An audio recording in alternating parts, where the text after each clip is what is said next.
We've all dreamed of one day owning an exotic supercar.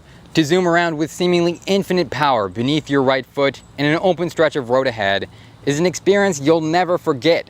Sadly, only a select few will be able to live out this fantasy, as supercar prices continue to skyrocket beyond the grasp of the middle class. So, what are us peasants to do if we want to experience that same adrenaline rush of speed and style? Well, the answer lies with kit cars. This industry of cheap exotic alternatives has been booming lately, with dozens of body kits and DIY assembly models now for sale. The only problem is that there are so many of them out there, it can often be hard to decide which is best. And that brings us to the purpose of today's video. What lies ahead is a series of choices and options that will help you systematically determine which is the best affordable exotic to fit your needs. And the first thing to decide is whether you place more value on speed or on style.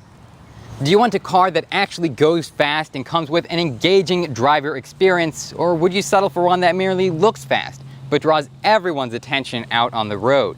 If you want that affordable, exotic performance, click the top card right here. That'll take you to another video where, again, you'll be able to make another series of choices. Now, if you prefer the aesthetic route, you can click the bottom card right there and get these stylish, sleek, and modern looks that you've always wanted. The choice is entirely up to you. Again, click on one of these cards, choose wisely, choose well, most importantly, have fun.